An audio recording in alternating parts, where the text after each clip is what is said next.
right to bear arms. Some say it's the foundation of all of our rights as Americans. Others want to take guns in the hands of private citizens and leave only the military and the police armed. Since 1995, the state of Texas has allowed concealed carry almost any place you can go. To the movie theater, to the mall, to the office, and even to church. Currently under review in the Texas legislature is the Campus Security Act, which would expand the rights of concealed carry holders to take their weapons onto campus. So join us when Northlake News investigates concealed carry on campus.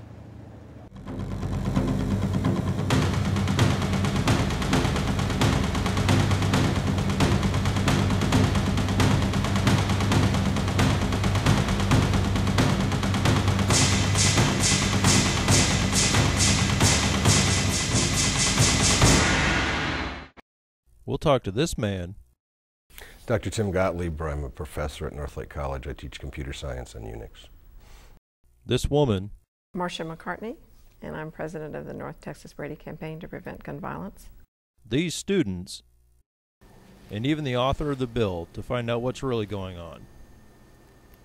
We asked students and faculty what they thought of the proposed legislation that would allow adults who already possess their CHL to carry their weapons on campus. The students don't want it, the parents don't want it. I just decided, I grew up around guns and figured as long as I could carry one on me, I'd be a lot safer. And I completely support the carry on campus because right now I'm a college student. I don't think that's really necessary. I think especially our campus is pretty safe. I, like that we can have our Second Amendment rights upheld and all that.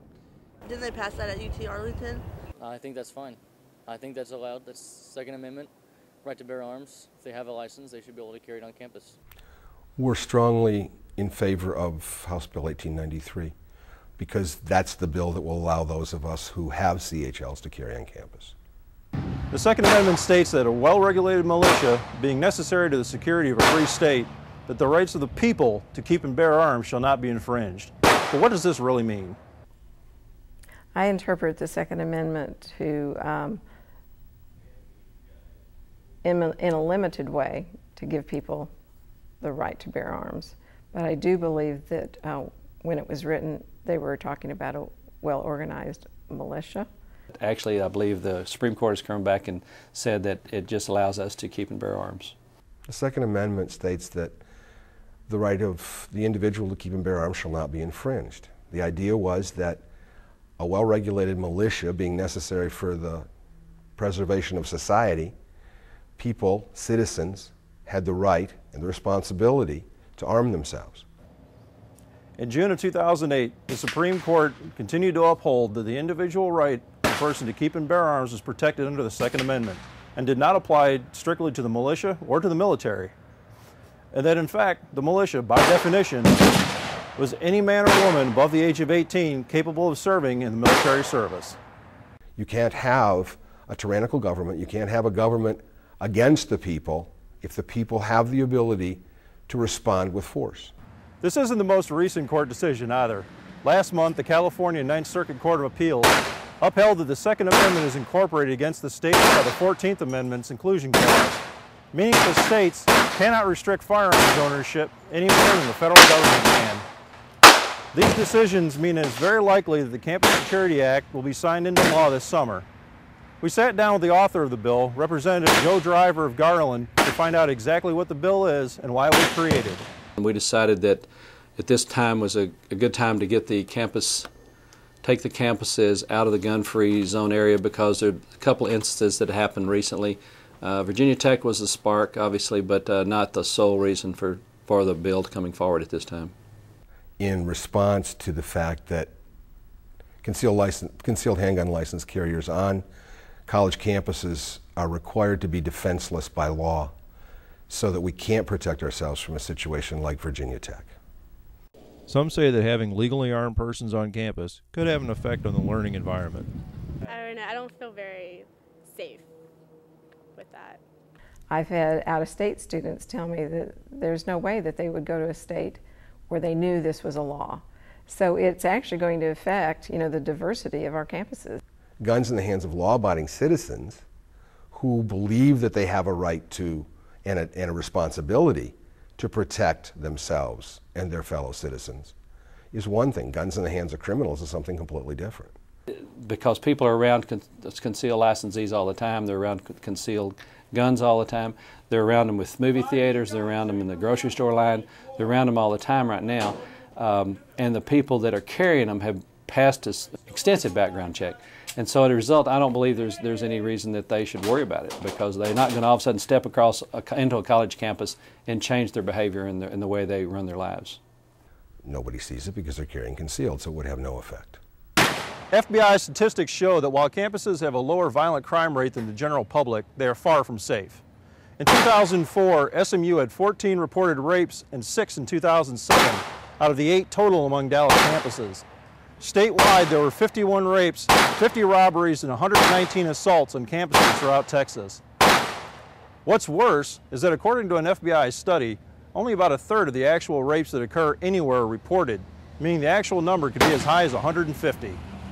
Compare this to Utah, where concealed carry has been legal for several years. On Utah campuses, the per capita crime rate is less than half that of Texas, or most other states. I know that Blue Ridge is a very, very tiny college. I don't think you can compare Blue Ridge with, say, the University of Texas, that is basically a small town. It's 50,000 plus students. So there's really no taking one college and comparing it to another. In 80 semesters across the campuses, there has been no reported incident where a CHL holder violated the law, exposed a gun. No gun has ever been stolen. No gun has ever been exposed. So it's, as with other CHL holders, you're far less likely to be hurt by a CHL holder in Texas or anywhere else than you are by a member of the general population. I don't think that guns and drinking mix. Well, I'm sure there is alcohol on campuses. I mean, everybody's pretty naive to think that that's not occurring.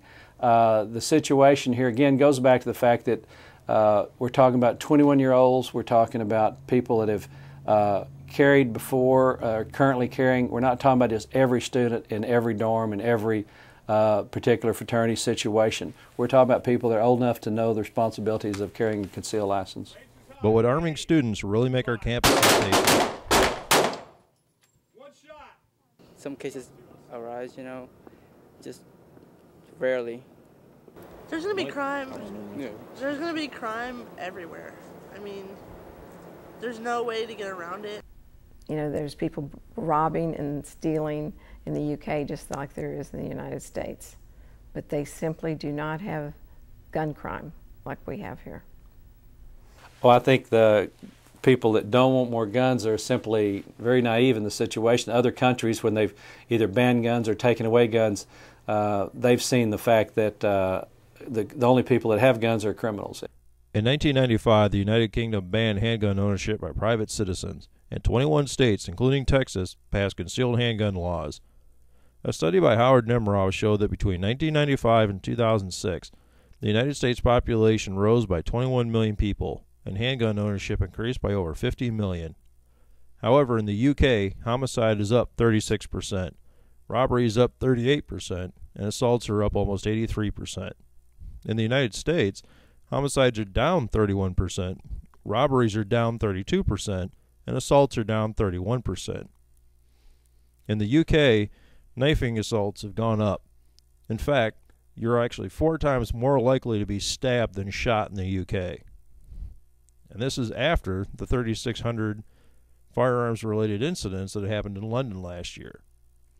In the UK, sexual assaults are up a whopping 77%.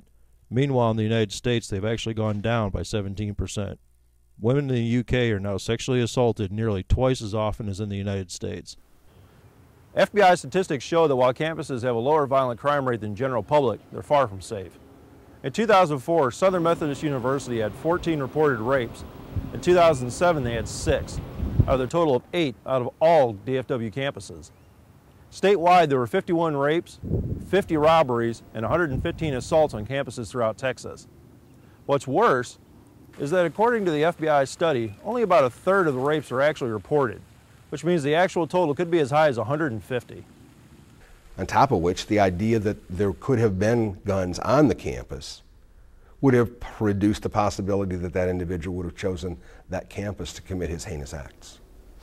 guns in the hands of law-abiding citizens who believe that they have a right to and a responsibility to protect themselves and their fellow citizens is one thing. Guns in the hands of criminals is something completely different. Starting next year, Texas colleges and universities may not be so inviting a target for madmen bent on body counts or sexual predators looking for an easy mark. With the passage of the Campus Security Act, the proven deterrent value of concealed weapons will help to ensure the safe learning environment for students and faculty alike. For Northlake News Investigates, I'm Chris Fisher.